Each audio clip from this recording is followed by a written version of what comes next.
할렐루야. 오늘 또 말씀을 공부하는 자리에 나오신 여러분 모두를 주님의 이름으로 환영합니다. 우리 다 같이 찬송하면서 수요 우리 성경 강좌 시작할 텐데요. 찬송 204장입니다. 찬송 204장. 우리 옛날 통합 찬송가는 379장입니다. 찬송 204장. 우리 옛날 통합 찬송가는 379장. 주의 말씀 듣고서 다 같이 찬송하겠습니다.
받은 은혜를 사모하는 마음 가지고 하나님의 말씀이 깨달아지게 주여 성령으로 인도하여 주시옵소서. 다 같이 한 목소리로 기도하겠습니다. 주님의 크신 사랑과 은혜를 감사드립니다. 아버지 오늘 이 아침에 불러주셔서 주님 앞에 나와 기도하며 찬양하며 말씀에 듣게 하시니 감사를 드립니다. 아버지 이 말씀이 달려가는 말씀과 하시고 아버지 정말 이 말씀 속에서 마음에 깨달아 알게 하여 주시옵소서. 아버지 우리 귀를 열어주셔서 하시고 하나님의 말씀 가운데서 주의 놀랍으신 하나님 아버지를 되게 하여 주시옵소서. 아버지 주님의 싸우며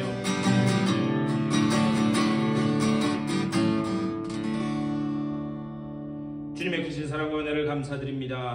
오늘 이 아침에도 저희들 주의 전으로 불러주시고 또 주의 말씀을 다시 배우며 주님의 뜻을 깨달을 수 있는 귀한 기회를 허락하여 주시니 감사를 드립니다. 오늘 이 아침에도 우리들의 귀를 열어 주의 음성이 들려지게 하여 주시고 또한 그 말씀을 마음으로 받아 오늘도 이 말씀을 통해 우리에게 하시는 그 주님의 뜻이 무엇인지가 분별되는 복된 시간 될 수 있도록 인도하여 주시옵소서. 감사하고 우리 주 예수 그리스도의 이름으로 간절히 기도드리옵나이다. 아멘. 요한계시록 13장 말씀 보시겠습니다.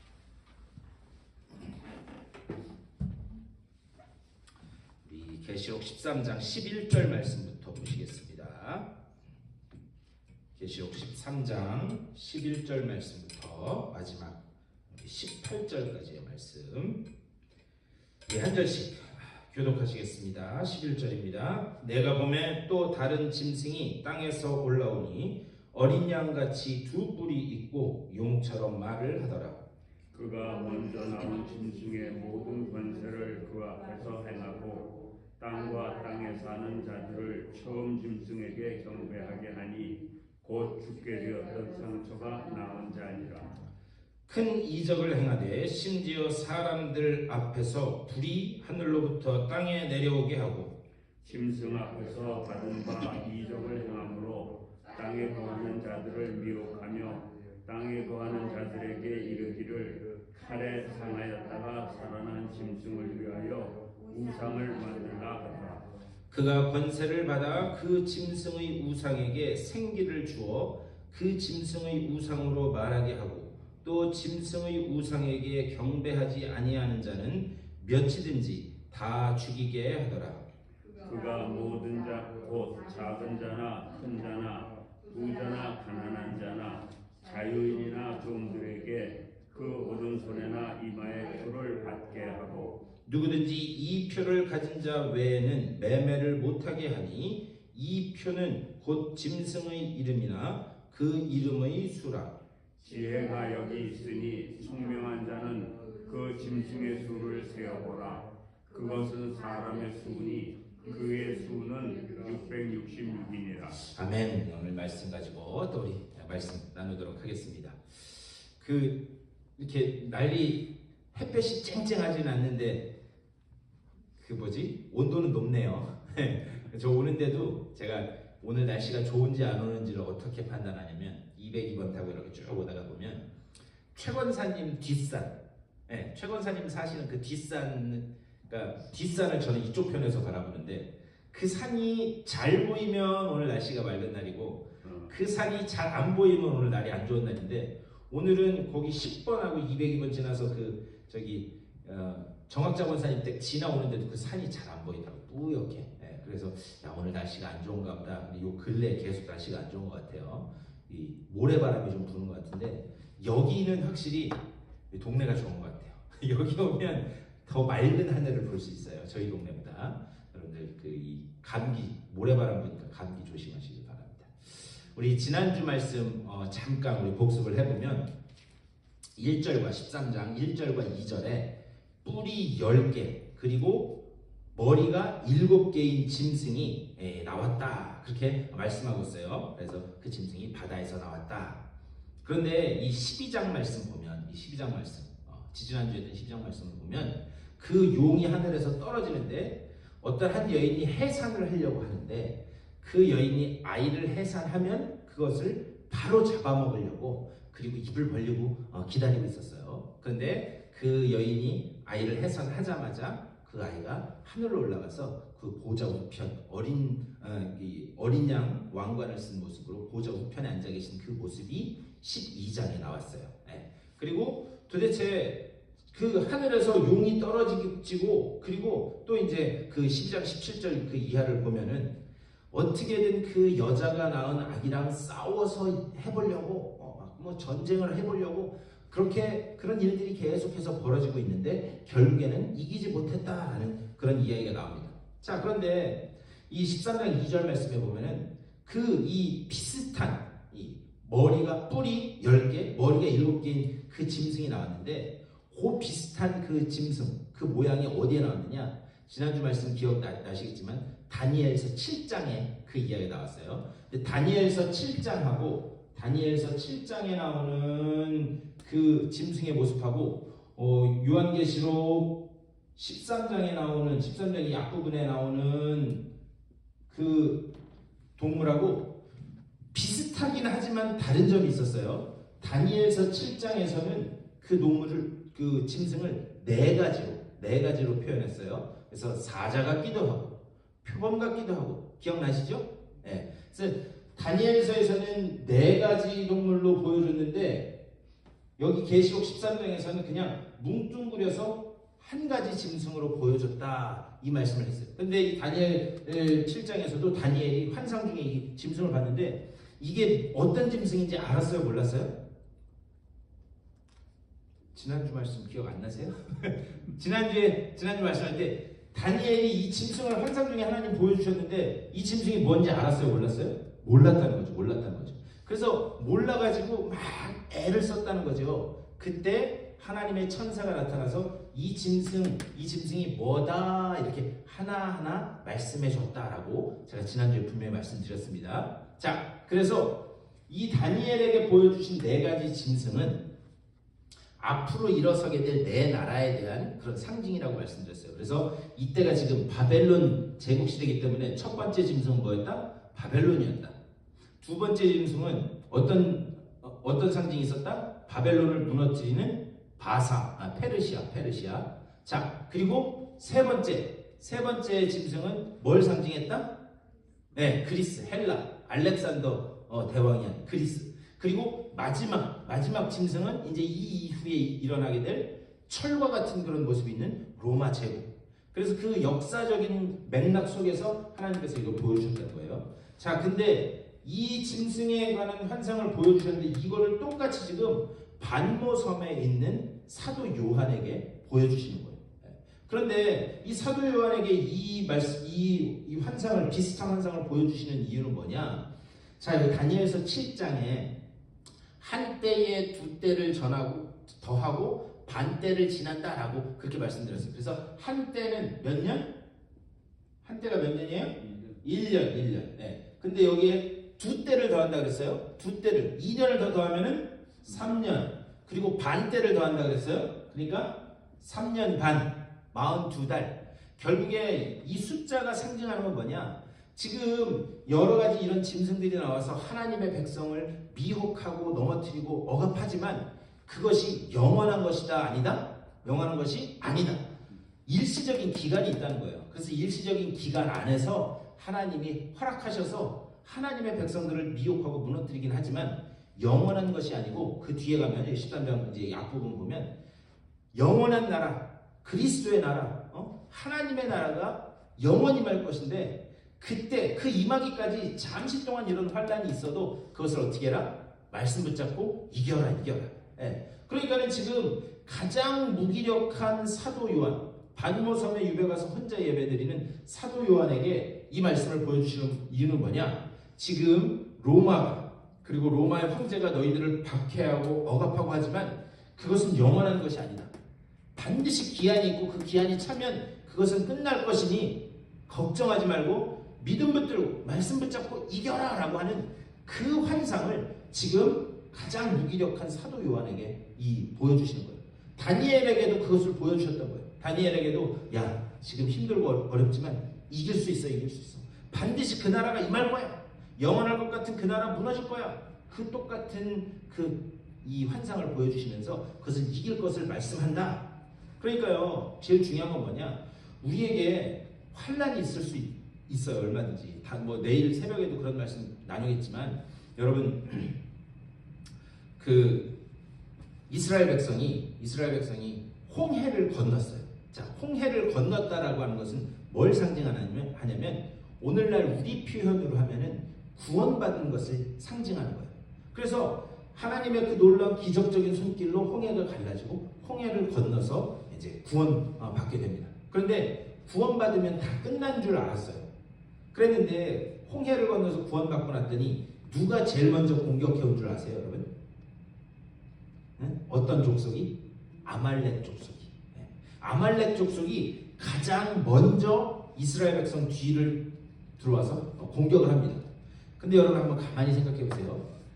홍해를 건너서 구원받은 줄 알았는데 구원받고 났더니 전쟁이 일어나는 거예요. 그런데 한번 가만히 생각해 보세요. 이스라엘 백성이 출애굽 구원받지 않고 애굽에 계속 있었더라면 그러면 그 전쟁은 겪어도 될 전쟁이었어요? 겪지 않아도 될 전쟁이었어요? 겪지 않아도 될 전쟁이에요. 예. 근데 이게 영적으로 뭘 상징하느냐? 우리가 구원받았다고 해서 그게 다 끝나는 게 아니라는 거예요. 우리가 구원받은 이후에도 그러한 갈등은 우리 속에서 얼마든지 일어난다라고 하는 그런 사실이죠. 그러니까 구원받았다고 해서 만사 형통 다 복되고 형통하고 이런 게 아니라는 거죠. 구원받고 난 이후에 새로운 갈등이 일어나는 거예요. 새로운 갈등이. 그런데 그 새로운 갈등은 뭐냐? 예전엔 죄인지 몰랐어요. 응? 예전엔 죄인지 몰랐어요. 그러니까 예전 같으면 친구가 전화해가지고 야 오늘 좋은 데 가서 한잔 하자. 그럼 어떻게 해요? 구원받기 전에는 그래 좋은데 네가 낼 거냐? 가자. 이렇게 했었을 거예요. 예를 들면 그렇게 말씀드린 거예요.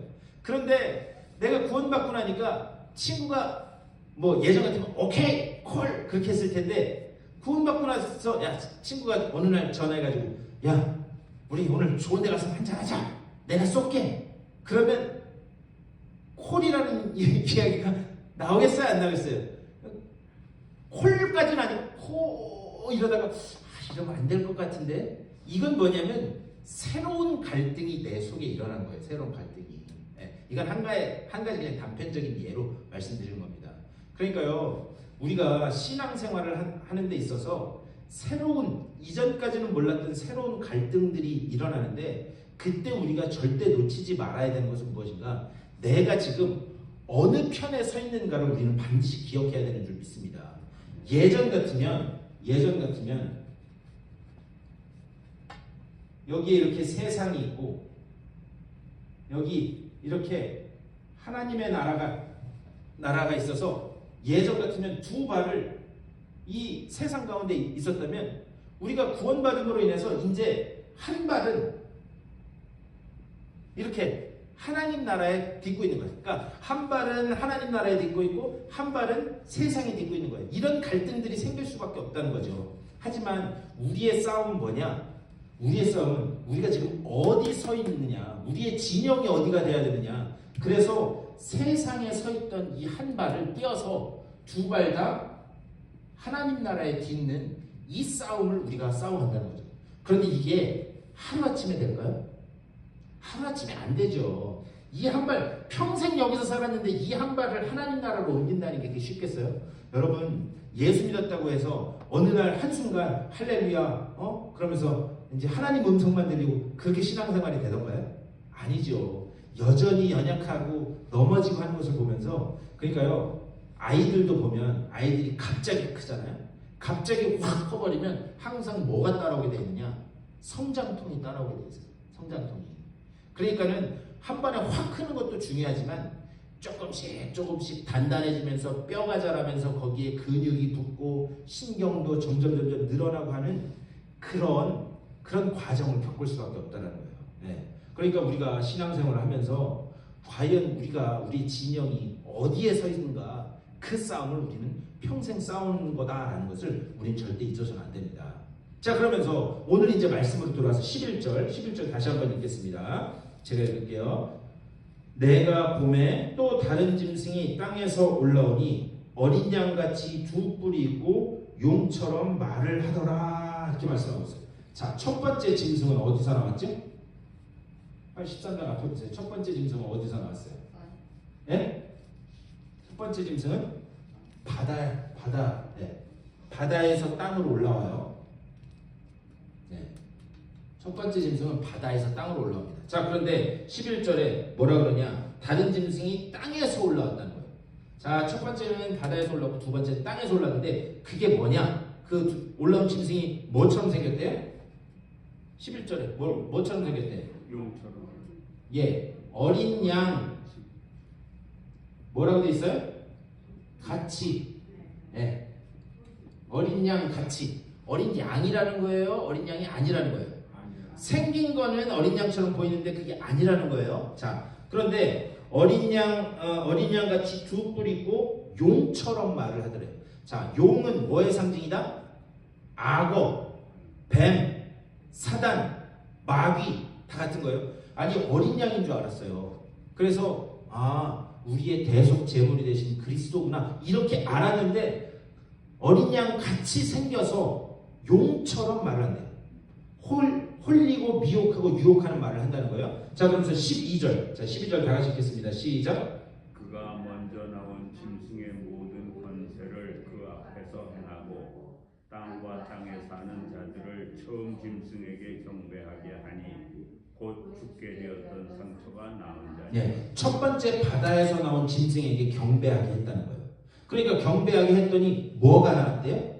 상처가 나왔다는 거예요. 상처가. 예, 상처가 일시적으로 낫게 되었다. 그러면서 13절에서 이렇게 말씀합니다. 큰 이적을 행하되 심지어 사람들 앞에서 불이 하늘로부터 땅에 내려오게 하고. 자, 불이 이 어린 양 같은 모양을 한 그 짐승이 나와서 상처도 낫게 하고, 뭘 해요? 기적을 베푸는 거예요. 상처도 낫게 하고, 그 다음에 뭐가 하늘에서 내려오겠대요?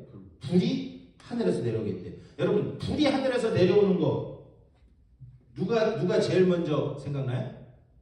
불이 하늘에서 내려오는 기적을 베푼 사람이 누구예요? 엘리야. 네.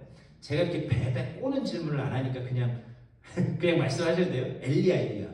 자, 어린 양같이 생긴 가짜가 나타나서 기적도 베풀고 이적도 막 베풀면서 어떻게 하는가? 불도 하늘에서 내려오는 그런 선지자 흉내를 지금 내고 있다는 거예요.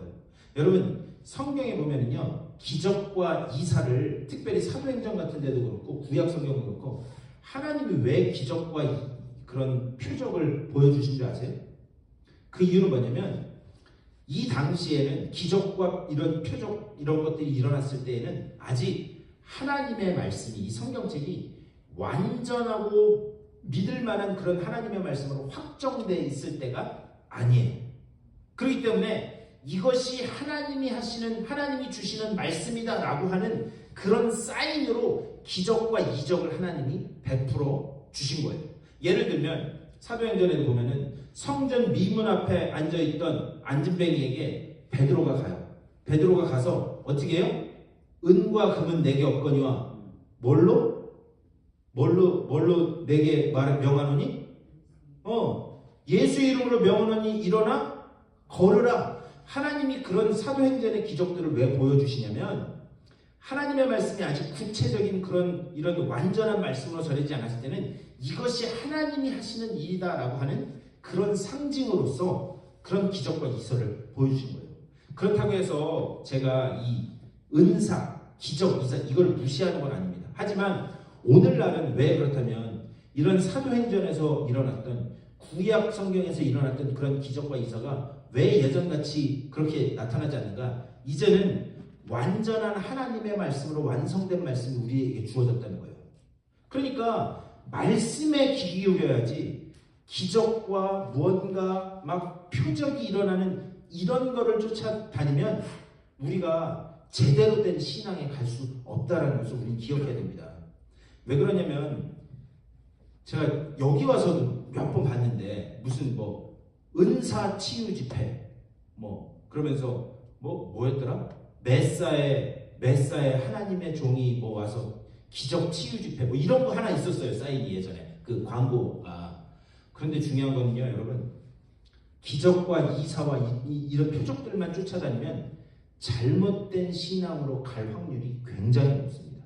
네. 우리에게는 완전한 하나님의 말씀이 있기 때문에 여러분, 엘리야를 보세요. 엘리야가 하늘에서 불이 내려오도록 그렇게 했다고요. 하늘에서 불이 내려왔는데 이세벨이 저놈 잡아 죽여라 그랬더니 어떻게 했다고요? 광야로 도망갔다는 거죠. 광야로 도망가서 나 죽여주십시오 이랬다는 거예요. 그때 하나님이 엘리야에게 에라이 머저리 같은 놈아, 하늘에서 불이 내려오고 내가 그렇게까지 사인을 보여줬는데 너 그거밖에 안 되냐? 하나님이 그렇게 하지 않으셨어요. 까마귀를 데려다가 먹어라, 일어서라 하신 다음에 호렙산 굴 앞으로 그를 데려가십니다. 그런 다음에 지진도 나고 바람도 나고 그런데 거기 하나님 계셨다 안 계셨다? 안 계셨다는 거야. 그리고 세미한 소리, 여기서 이 세미한 소리라고 하는 그 히브리어의 본래 뜻은 뭐냐면 돌 쪼는 소리라고. 돌 쪼는 소리. 하나님이 구약 성경에서 돌을 언제 쪼셨을까요? 그렇죠. 십계명 하나님이 직접 쓰신 거잖아요. 네. 그러니까 그 돌 쪼는 소리라는 세미한 음성이라고 하는 말은 몇 가지 의미가 있는데, 첫 번째, 하나님이 주신 완전한 말씀에 우리가 집중할 때에, 그때에 세상적인 환경 때문에 나자빠지고 표적과 기적과 이사를 보고 쫓아가는 거기에서 우리가 회복돼서 다시 일어설 수 있다는 것을 첫 번째 말씀하는 거예요. 두 번째는 세미한 음성은 뭐냐? 여러분, 세미한 음성으로 이야기하면 그러면 어떻게 해야지 그 이야기가 들릴까요? 거기에 집중할 때만 들리는 거예요.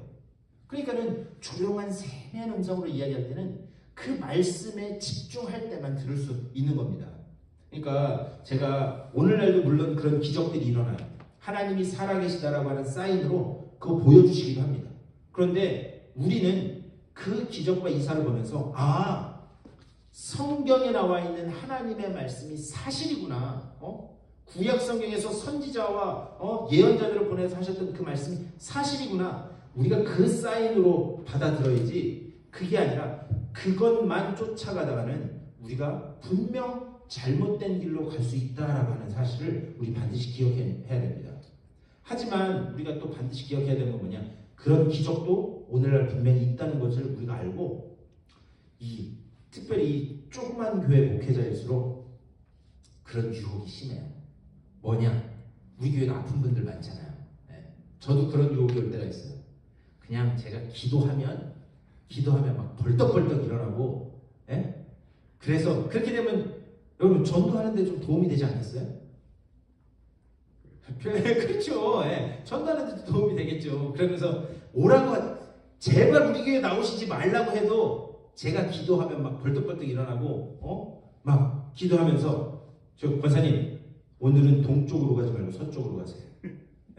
서쪽으로 가야 귀인을 만나. 그래도 막 그게 맞죠. 여러분 한번 가만히 생각해 보세요. 그러면 제가 오지 말라고 해도 여기 부흥 되겠어요, 안 되겠어요? 그런 것만 쫓아다니는 사람들이 있다고요.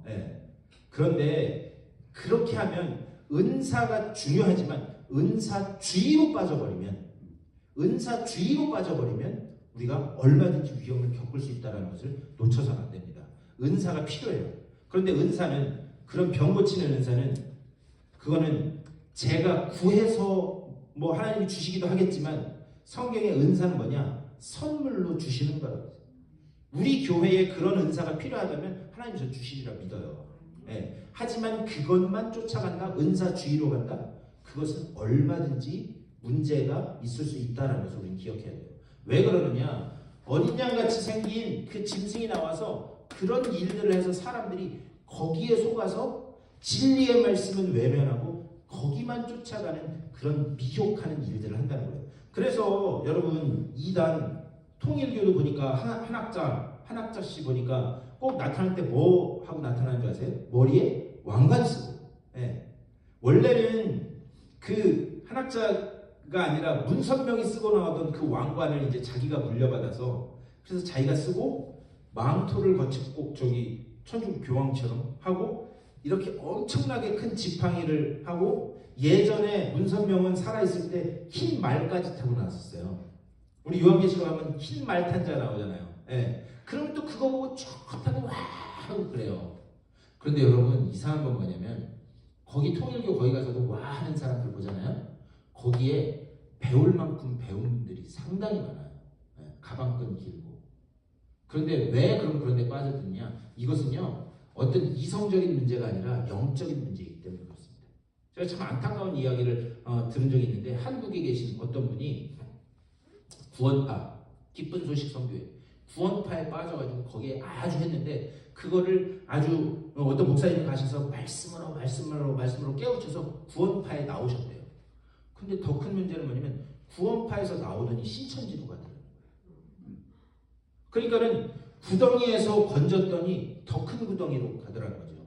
근데 이게 왜 이런 일들이 벌어지느냐? 이거는 영적인 문제이기 때문에 그래요. 그러니까 우리가 이 영적인 문제에서 벗어날 수 있는 방법은 뭐냐? 완전하고 참 진리인 하나님의 말씀에 집중할 때만 우리가 그러한 잘못된 길로 가는 그런 일에서 벗어날 수 있게 되는 줄 믿습니다. 그러니까 지금 그런 것들을 하나님께서 사도 요한을 통해서 말씀을 하는 거예요. 자, 그런데 이렇게 어린 양같이 나와서 사람들을 미혹하는 근본적인 이유가 뭐냐? 그게 15절 말씀이에요. 15절 말씀 다 같이 읽겠습니다. 자, 아니 우리 14절 말씀 시작. 짐승 앞에서 받은 바 이적을 행함으로 땅에 거하는 자들을 미혹하며 땅에 거하는 자들에게 이르기를 칼에 상하였다가 살아난 짐승을 위하여 우상을 만들라 하더라. 아멘. 자, 어린 양같이 생긴 짐승이 나와서 하나님의 백성에게 하는 첫 번째는 뭐냐? 미혹하는 거예요. 미혹. 어떻게 미혹하느냐? 그런 기적과 이사와 이런 것들을 보여줌으로 인해서 미혹해가지고 사람들을 넘어져서 결국에는 14절 제일 끝에 있는 것처럼 뭘 만들게 한다? 네. 우상을 만들도록. 그래서 잘못된 것을 섬기도록 하기 위해서 이런 기적과 이사를 지금 계속해서 보여준다는 거예요. 그러니까 이거는요, 단순히 2000년 전에 환란 중에 있었던 그 사람들만을 이렇게 초점을 하는 게 아니라 오늘날 우리에게도 얼마든지 이런 잘못된 우상. 그러니까요, 중요한 거는 목사가 우상이 될 수도 있어요. 왜 그러냐면 어떤 목사님의 말씀이 은혜롭고 너무 좋다. 거기 우르르 쫓아가면 그분도 우상이 될 수 있다는 거예요. 우리가 그런 걸 쫓아가지 말고 하나님의 말씀을 우리가 쫓고 있는가 여기에 늘 말씀을 비춰봐야 됩니다. 자, 우상을 만들고 그다음에 15절 말씀 15절에서 이렇게 말씀해요. 그가 권세를 받아 그 짐승의 우상에게 생기를 주어 그 짐승의 우상으로 말하게 하고 또 짐승의 우상에게 경배하지 아니하는 자는 며칠인지 다 죽이게 하더라. 자, 근데 15절에 그 짐승의 우상에게 뭘 주었대요? 뭘 주었대요? 생기를 주었대요. 생기를 주었대요. 여러분, 생기를 주었다라는 표현이 어디서 나오는지 아세요? 창세기에서 하나님이 인간을 진흙으로 만드신 후에 뭘 했어요? 그 코에 루아 하나님의 숨, 생기를 불어넣었어요. 그런데 어린 양같이 생긴 이 마귀, 사탄, 미혹하는 자도 하나님과 똑같이 흉내를 낸다는 거예요. 결국 이 흉내를 내므로 인해서 하는 것은 무엇인가? 그것을 통해서 사람들이 하나님으로부터 떨어지게 하기 위해서 계속해서 미혹하고 유혹하는 그 일을 한다는 거예요. 자, 그러면서 16절 말씀, 이제 드디어 우리가 아주 궁금해하는 16절 말씀, 짐승의 표 666 이게 뭔지 16절 다 가시겠습니다. 시작. 그가 모든 자 곧 작은 자나 큰 자나 부자나 가난한 자나 자유인이나 종들에게 그 오른손이나 이마에 표를 받게 하고. 아멘. 자, 오른손이나 이마에 표를 받게 한대요. 그런데 예전에 이 말씀 가지고 이것을 잘못 이해해서 그런 말씀하고 다니시는 분들이 많이 있었어요. 이제 그때가 되면 베리칩이라고 해서 여러분 들어보셨어요? 무슨 바코드를 이마나 이런 데 새겨 넣는다는 거예요. 그래서 바코드를 새겨 넣어서 그래서 그게 있어야지만 경제 활동을 하고 그것을 통해서 세계 공동 정부가 생기고 막 이런 그런 말씀하시는 분들이 있었어요. 근데 우리가 말씀을 잘 볼 필요가 있습니다. 그런데 빠져서 예전에 제가 어떤 분 그 말씀도 들었냐면 666번 버스가 있었던 거 아세요? 네? 사당동에서 남태령곡에 넘어가는 그 666번 버스가 있었어요. 네. 근데 그분이 집사님 신앙생활 나름 열심히 한다고 하는 그런 집사님이셨나 봐요. 그런데 그냥 아무 생각 없이 버스를 탔는데 그 버스가 666번이었어요. 그래서 출발하자마자 스탑! 그래가지고 내리셨다라는 그런 이야기를 제가 들은 적이 있어요. 여러분 과연 그런 건가? 또 어떤 분은 그런 이야기를 들었어요. 어떤 분은 고등학생 아들을 이제 주일날 예배 끝나고 이렇게 밖에 인사하잖아요. 그런데 아들을 끌고 오면서 널로 와 자식. 그래서 아들을 끌고 와서 인사 이제 다 끝나고 목사님이 아니 저희 집사님이 무슨 일인데 아이한테 그렇게 화를 내시냐고 그랬더니 목사님 제 손 좀 보시라고. 그래서 손을 보라 그래서 이렇게 손을 닦아서 봤더니 거기에 바코드가 이렇게 바코드 같이 생긴 게 찍혀 있었다는 거예요. 그래서 물어봤대요. 이거 어디서 받은 거냐? 그랬더니 한국에서 롯데월드 놀이공원 갔더니 거기에서 표 들고 다니고 이런 거 이제 귀찮으니까 여기에 도장을 찍어줘서 무슨 형광색 불로 쫙 비친 이 사람은 표를 산 사람이구나. 그걸 표시하기 위해서 그 도장을 찍어준 건데 이거 지옥 가려고 지금 거기 가서 표 받아왔다고 그렇게 했다는 그런 얘기도 들었어요. 자, 과연 이게 그런 의미인가? 자, 근데 17절에서 이렇게 말씀해요. 누구든지 이 표를 가진 자 외에는 매매를 못하게 하니 이 표는 곧 짐승의 이름이나 그 이름의 수라. 그러면서 666 이게 나와요. 자, 그런데 당시에 이 요한계시록 말씀을 처음에 받아든 그 초기 기독교 성도들은 다 알고 있던 당시에 이 숫자를 매기는 방식이 있었어요. 그것을 좀 전문적인 용어로 뭐라 그러냐면 게마트리아라고 하는, 게마트리아라고 하는 그런 방식이에요. 근데 이게 뭔지는 모르셔도 돼요. 근데 이게 뭐냐면 히브리어도 그렇고 헬라어도 그렇고 라틴어도 그렇고 각 알파벳마다 숫자가 있어요. 숫자가. 예를 들면 뭐 히브리어는 A, B, C, D 이렇게 나가는 게 아니라 알레프, 베이트, 기멜 뭐 이렇게 나가는데 그러면 예를 들면 알레프가 영어의 A 같은 거거든요. 그거는 1번. 베이트, B, 그 B에 관계된 건데 이거는 2번. 이런 식으로 히브리어도 그렇고 헬라어도 그렇고 라틴어도 그렇고 단어마다 숫자가 고유 번호가 있어요. 한국말은 그런 거 없잖아요. 그런데 그 고유 번호가 있어서 예를 들면 제 이름이 이상재잖아요. 그러면 이응하고 모음 이하고 예를 들면 이응이 숫자 4번이다. 그리고 모음 2가 숫자 7번이다. 그러면 이 2에는 몇 번이면 번호가 몇이에요? 아니 그러니까 두 개를 더하면 11 이렇게.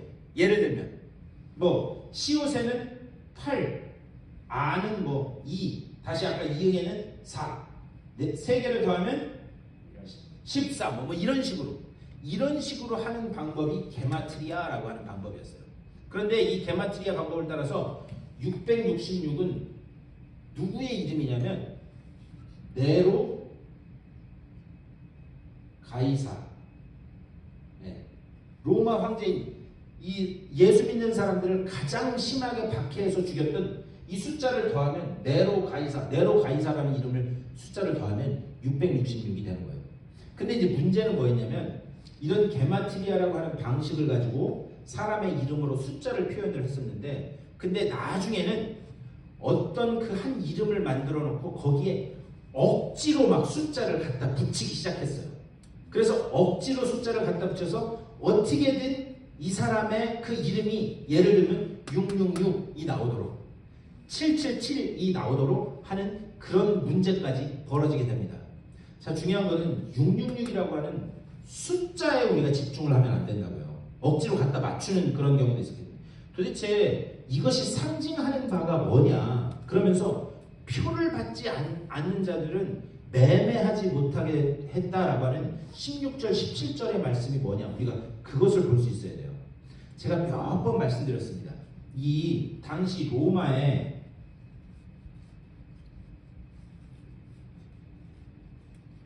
로마의 경제 구조를 볼 수가 있어야 되는데요. 로마는 어떤 한 나라를 이렇게 정복하잖아요. 그러면 거기에다가 어떤 도시 국가를 만들었습니다.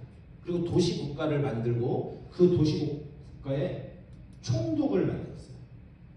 도시 국가에 총독이 이 도시 국가를 하도록 했습니다. 그런데 도시 국가를 뭐 예를 들면 뭐 에베소, 빌립보 뭐 이런 도시 국가를 만들었는데 근데 이게 한두 개가 아닐 거 아니에요. 그렇죠? 또 다른 도시도 있었을 거고 또 다른 도시 국가도 있었을 거예요. 그래서 이 여러 가지 이 도시 국가를 하나의 지역으로 묶습니다. 이렇게 한 큰 지역으로. 그래서 아시아 지역, 이 뭐 예를 들면은 지중해 지역, 유럽 지역 이렇게 해가지고 이 총독 위에 더 큰 사람을 세웠어요. 그런데 여러분 여기 성경책 표시해 놓으시고 우리 한번 사도행전 찾아볼까요? 사도행전 19장 찾아보세요. 사도행전 19장 31절 말씀. 사도행전 19장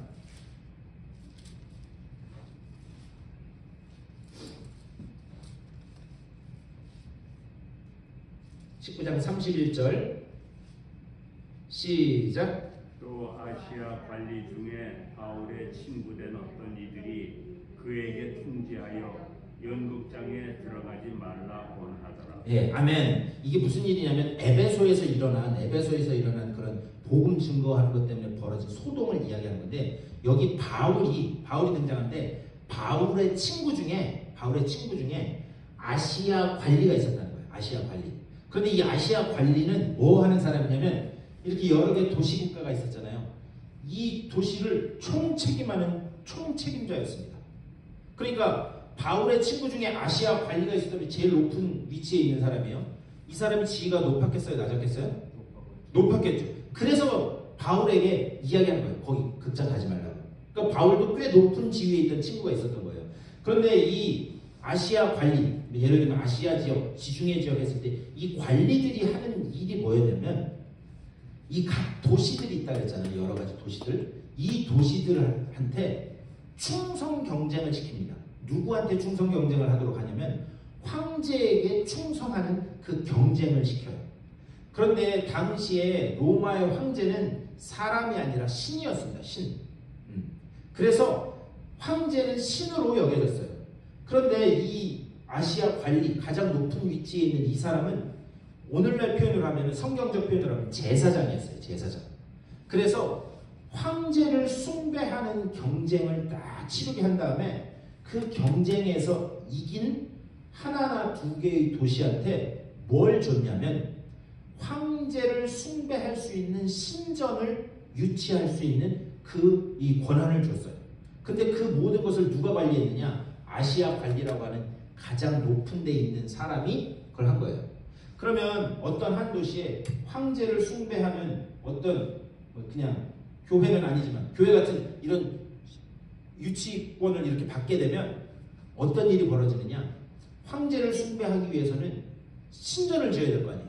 그러면서 거기에서 엄청난 재정적인 혜택도 주고 세금 혜택도 주고. 그러니까 결국에는 뭐냐면 황제 숭배를 한다는 게 말이 좋아 그렇지 돈 문제였어요. 돈 문제. 그러니까는 돈으로 이렇게 도시가 살아나니까 옆에 있는 도시들이 어떻게 하느냐? 그러면 우리 도시에도 저거를 유치해야 되겠다. 그래야 도시가 좀 돈도 있어서 살아나겠구나. 그래서 엄청나게 경쟁적으로 황제 숭배를 막 하게 돼요. 근데 이게 영원히 한 번 주어지면 영원히 주어지는 게 아니라 거의 1, 2년에 한 번씩 계속 바뀌었어요. 그러니까는 더 충성하겠죠. 제 말씀이 무슨 말씀인지 이해가 되시죠? 그런데 그 모든 것을 뽑고 관리하는 사람이 누구였냐면 이 아시아 관리였어요. 그러니까 그 지역 관리였어요. 지역 관리. 이 다른 여러 가지 도시들. 자, 그런데 바울의 친구 중에 그런 사람이 있었다는 거예요. 근데 여기에서 경제 구조가 어떻게 되냐면 이런 충성 경쟁을 하면서 이 로마의 이런 도시들의 이 경제 구조는 이 각 단위별로 도시별로 여러 가지 상인 조합들이 있었습니다. 그것을 길드라고 그러는데 그 상인 조합에 가맹이 돼야지만 자기가 농사져서 그냥 자기만 먹고 사는 자급자족하는 사람이 아니면 물건 하나, 옷감 하나 상팔구를 할 수가 없었어요.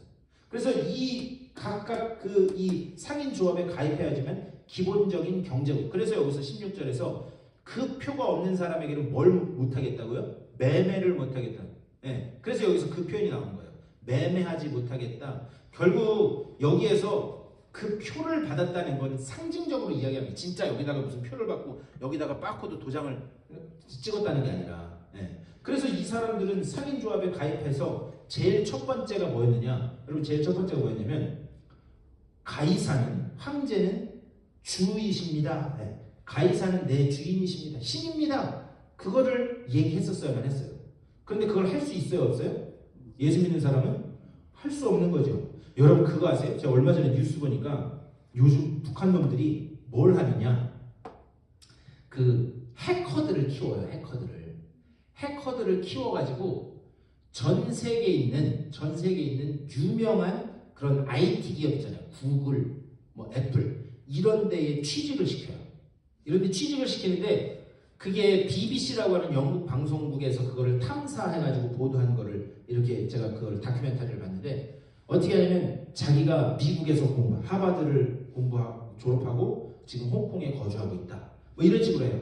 그러면서 호주에 있는 어떤 큰 기업하고 이렇게 하는데 알고 봤더니 그 기업의 취직에서 안에 있는 내부 정보 다 빼오고 그리고 그것을 돈으로 해가지고 팔고 그걸로 외화벌이를 한대요. 그런데 전 세계 흩어져 있으니까 얼굴을 보고 인터뷰를 못 하잖아요. 얼굴 보고를 인터뷰를 못 하니까 화상으로 인터뷰를 하는 거예요. 전 세계에 있는 사람들이니까. 그랬는데 애가 보니까 말도 이상하고 앞뒤도 안 맞아. 그래서 이렇게 하다가 이제 그 BBC 기자가 그 기업하고 같이 이 협업을 해가지고 그러면 이 질문을 한번 해보자 라고 했어요. 그러면서 이렇게 하다가 첫 번째 질문이 북한에 대해서 어떻게 생각해? 이렇게 얘기했어요. 근데 자기가 한국 사람이라고 해놓고서는 한국인 2세라고 해놓고서 북한에 대해서 어떻게 생각해? 그랬더니 나 북한 모르는데? 이렇게 얘기를 하는 거예요. 모를 수가 있어요? 아니 지금 북한 모를 수가 있어요? 그럼 너 김정은에 대해서 어떻게 생각해? 그랬더니 동문서답 엉뚱한 말을 하는 거예요. 요거 걸렸다 요거. 네. 그래서 어떻게 하느냐? 너 김정은 욕해봐. 그러면서 뭐라 그랬냐? 김정은 돼지 새끼. 아니 진짜로 이거 제가 보는 김정은 돼지 새끼. 걔가 했을까요? 안 했을까요? 안 했겠죠. 예. 그러면서 막 우물쭈물하면서 김정은 돼지 새끼만 해보라고 그랬더니 엉뚱한 소리 하니까 아니 그냥 내가 시키는 말 그대로 따라 해보라고. 결국에는 안 하고 어떻게 했냐? 지가 인터넷을 딱 중단하고 확 나가버리더라고요. 그래서 그렇게 해서 걸린 애들 그 다큐멘터리를 찍어가지고 하더라고요. 네. 이게 왜 그러냐면 살인조합에 들어가려면 가이사는 주입니다. 이거를 기독교인들은 할 수가 없으니까 여기 안에 가짜로 해도 들어갈 수가 없었던 거예요. 네. 그런데 여러분 그 아시아 7교회 중에 두아디라 교회 기억나세요? 두아디라 교회? 두아디라 교회 문제점 뭐냐? 여자 누구? 여자 이세벨 아마 기억나실 것 같은데 네. 여자 이세벨 오늘날로 치면 아마 높은 위치에 있는 교회에서 중직을 맡고 있는 아마 사모님 아니었을까라고 이야기하는 사람도 있어요. 그런데 이 여자 이세벨이 두아디라 교회를 어렵게 했던 게 뭐냐? 아니 그냥 가이사는 주입니다. 한번 해 그냥. 그렇다고 하나님 안 믿는 거 아니잖아. 아니 집에 있는 애들을 생각해야지. 지금 먹을 것도 사지도 못하고 해서 지금 애들이 다 굶어 죽게 생겼는데 그냥 가이사는 주입니다. 그냥 한 번만 해. 그리고 우상에게 드렸던 그 음식 먹어. 아니 그래도 하나님 안 믿는 거 아니잖아. 여러분 얼마든지 그렇게 유혹할 수 있겠어요 없겠어요? 아니 자기만 그러면 상관없어. 근데 자기 집에 있는 자식들이 지금 뭘 먹을 걸 없어서 굶어 죽기 직전이니까 그런 식으로 유혹해 들어오는 여자 이세벨이 있었다는 거예요. 그래서 두아디라 교회가 그것 때문에 책망을 받는 겁니다. 그러니까는 기독교인들은 그 고백을 못하니까 경제 구조에 들어갈 수가 없어서 굶어 죽기 직전이었어요. 그래서 여기 자 오늘 말씀으로 넘어가서 16절 그가 모든 자 곧 작은 자나 큰 자나 부자나 가난한 자나 자유인이나 종들에게 그 오른손에나 이마에 표를 받게 하고 지금 이 환상 중에 보는 거예요. 17절 말씀 누구든지 이 표를 가진 자 외에는 매매를 못하게 하니 이 표는 곧 짐승의 이름이나 그 이름의 수더라. 18절 다 같이 시작.